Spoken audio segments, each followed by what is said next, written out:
Network 18 ने आज सर्वे किया जिसमें काफ़ी सारे महिलाओं को यूसीसी मुस्लिम महिलाएं कह रही है कि सही है, और काफ़ी सारे सेक्शन जैसे प्रॉपर्टी इनहेरिटेंस हो उसको लेकर भी काफ़ी सारा पॉजिटिव साइन आ रहा है। कैसे देख रहे हैं आप इसको? नहीं, मुझे लगता है कि पिछले 9 वर्षों में जिस प्रकार से मोदी जी ने जितनी भी लोकहित की योजनाएं रही हैं वो प्राथमिकता से महिला केंद्रित रही हैं और युवा केंद्रित, चाहे वो उज्ज्वला है, चाहे वो शौचालय बनाने की योजना थी, युवाओं को लेकर के मुद्रा योजना, और सबसे बड़ी बात है कि स्टार्टअप योजना। मोदी जी ने ना सिर्फ इस मुल्क में एक नई तरह के आयाम लाने का काम किया, बल्कि एक नई तहजीब को भी जन्म देने का काम किया,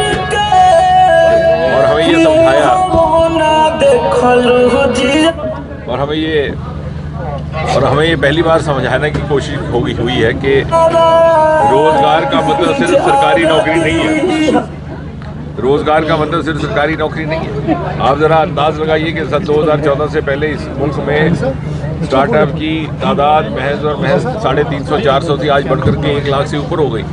इसका मतलब ये था कि यहाँ पर काबिलियत भी थी, ज़हनियत भी थी, पोटेंशियल भी था, प्रतिभा थी, मेहनत करने का मादा भी था, आंखों में सितारे भी थे, अरमान भी थे, ख्वाब भी थे, लेकिन उस तरह का माहौल नहीं था जो अनेबलिंग वैल्यू मोदी जी ने दिया है। आज आप स्पेस की बात कर लीजिए, अंतरिक्ष की बात कर लीजिए। आज से 4 दिन के बाद हमारा चंद्रयान चंद्रमा की सरजमीन पर उतरेगा, और हमारी अंतरिक्ष की यात्रा बहुत बाद में शुरू हुई थी, लेकिन मोदी जी ने इसको किस तरह से बढ़ावा दिया कि इसको पब्लिक प्राइवेट पार्टिसिपेशन के लिए खोल दिया। पिछले 3-4 सालों में वहाँ पर भी 150 से ज़्यादा स्टार्टअप हुए। वादी कश्मीर और जम्मू कश्मीर का नौजवान हमेशा बहुत ज़हीन माना गया, और मुझे लगता है कि बहुत बड़ा गुनाह हुआ है हमसे जाने अनजाने में। जो हमने इतने मौके हिंदुस्तान में, दुनिया में मौजूद थे, मैसर थे, उपलब्ध थे, हमने अपने नौजवान को उससे महरूम रखा। आज देखिए, जब फिज़ा खुली है तो यहाँ का नौजवान हर जगह अगवाई कर रहा है, चाहे वो सिविल सर्विसेज, IAS है, IPS है, चाहे वो स्टार्टअप है, चाहे वो एग्री स्टार्टअप है। ये वही सरजमी है जहाँ से अरोमा मिशन ने जन्म लिया। जम्मू कश्मीर से अरोमा मिशन निकल करके आज हिंदुस्तान में उसका बोलबाला है, पर्पल रेवोल्यूशन। 3000 से ज़्यादा खेती के साथ, एग्रीकल्चर के साथ जुड़े हुए लोग लाखों रुपया कमा रहे हैं। यानी ये हमारे रिसोर्सेज जो अछूते रह गए थे, और पिछले 20-25 वर्ष में ना जाने क्या नज़र लग गई कि दहशत और आतंक के साए में सारा कामकाज भी रुक गया। उस वजह से ये सरमाए पूरी तरह से ना खोजे गए, ना इस्तेमाल में लाए गए। और मुझे यकीन है कि जो अमृतकाल आने वाले 25 वर्ष है, हिंदुस्तान के आने वाले वक्त में इकॉनमी में बहुत अहम रोल जम्मू कश्मीर का होने वाला है। ये सारे हिमालय, ये सारे पर्वत, ये सारा पीर बंजाल और इसके रिसोर्सेज जो आज तक अनएक्सप्लोर्ड थे, वो एक अहम रोल अदा करने वाले हो रहा है। Uniform civil code sir, Manipur में वायलेंस बढ़ रहा है, इसका क्या रीजन है?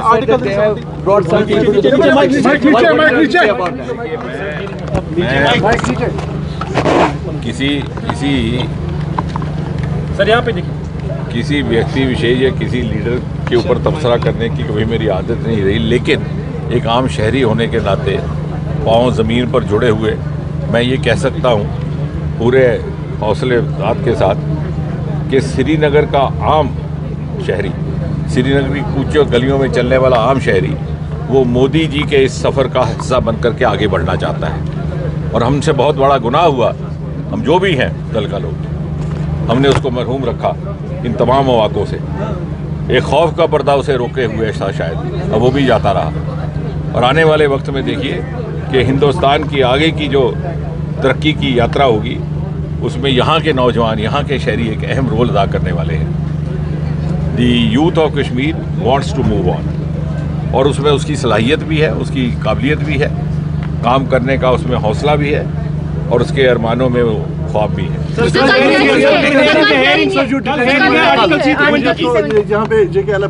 यूसीसी के काफी डिबेट हो रहा है, पॉलिटिकल रैलीज में मोदी जी मेंशन कर रहे हैं। क्या लगता है आपको कि आने वाले समय में क्या हो सकता है? आने वाले वक्त में वही होगा जो सबके लिए ठीक होगा। 370 की हेयरिंग है, टुमारो इज हेयरिंग ऑफ 370। मुझे तो समझ नहीं आता कि हियरिंग के पीछे मुद्दा क्या है।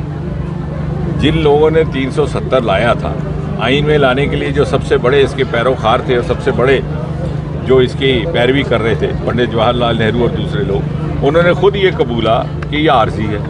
आइन में ब्रैकेट में लिखा टेम्पररी। और कॉन्स्टिट्यूएंट असेंबली में एक बहस के दौरान डॉक्टर श्यामा प्रसाद मुखर्जी ने, उस वक्त के जो वजीर आज़म थे नेहरू जी, उनसे ये कहा कि आप क्या ऐसा नहीं लगता कि इस पर एक बार फिर से गौर किया जाए? तो पंडित जी के जानते हैं क्या जवाब था? उनके ये अल्फाज थे कि ये दफ़ा घिसते घिसते घिस जाएगी, लेकिन वो नहीं घिसा सके, मणिपुर में वो घिसा नहीं सके। और उसको घिसाने का काम अगर मोदी जी ने किया है तो इन मुखालिफ पार्टियों को तो मोदी जी का शुक्रिया अदा करना चाहिए। मुझे नहीं लगता कि इस बात को लेकर के कोई बहस का मुद्दा रहेगा। उमर अब्दुल्ला ने मुझे कहा था कि जो पंडित जवाहरलाल नेहरू थे उन्होंने यूसीसी सपोर्ट किया था,